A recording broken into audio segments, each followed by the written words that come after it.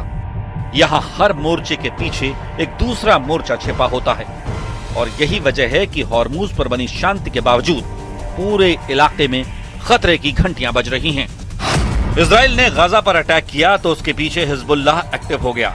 Israel की सेना ने लेबनान में हिजबुल्लाह के खिलाफ मोर्चा खोला तो ईरान एक्टिव हो गया। इधर ईरान ने इजराइल के खिलाफ जंग शुरू की तो जंग में अमेरिका शामिल हो गया।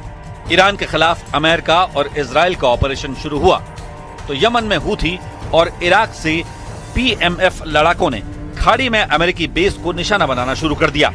इजराइल और हिजबुल्लाह के बीच भले ही बड़े हमले थमे हुए दिखाई दे रहे हैं, लेकिन दक्षिणी लेबनान में तनाव पूरी तरह खत्म नहीं हुआ है। लेबनान में इजराइल के बनाए सिक्योरिटी जोन में आईडीएफ की सेना पूरी तरह से एक्टिव है। इजराइल के सैन्य ठिकाने अभी भी अलर्ट मोड पर हैं, और अगर यहाँ कोई फिर से बड़ा धमाका होता है तो उसका असर सिर्फ बेरूत तक सीमित नहीं रहेगा। तेहरान से लेकर तेल अवीव तक पूरी दुनिया फिर से बदल सकती है।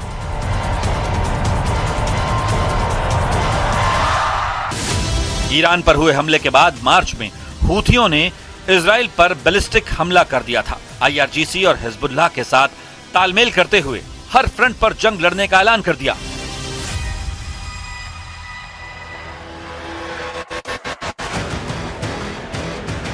इस बीच एक और खिलाड़ी पूरे हालात पर बारीकी से नजर बनाए हुए है, और वो है चीन।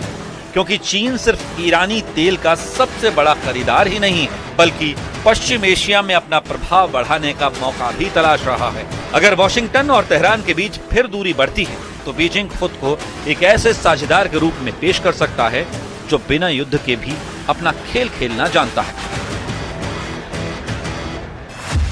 अभी हालिया रिपोर्ट में चीन के एक्सपर्ट्स ने तो इस जंग में अमेरिका को हारा हुआ बता दिया था।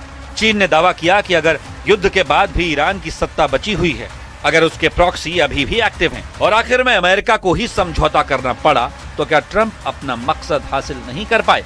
और क्या ये अमेरिका की सबसे बड़ी हार में से एक है?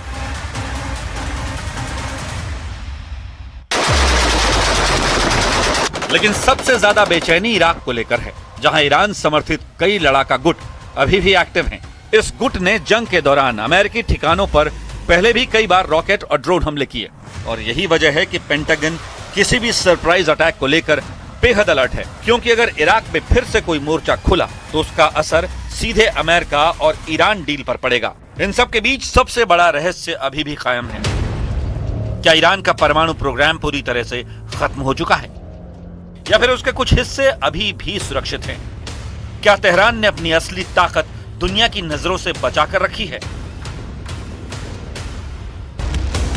और क्या यही वजह है कि समझौते के बावजूद अमेरिका और इजराइल पूरी तरह निश्चिंत नहीं दिखाई दे रहे?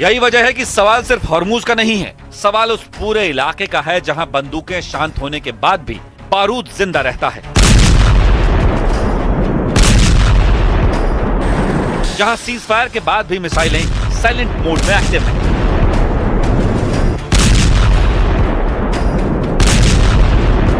और जहां हर समझौते के पीछे अगले टकराव की आशंका छिपी होती है। तो क्या हॉर्मूज में बनने वाली हॉटलाइन तीसरे विश्व युद्ध को टालने का जरिया बनेगी, या फिर इतिहास एक बार फिर साबित करेगा कि मिडिल ईस्ट में शांति अक्सर अगले तूफान से पहले की खामोशी होती है?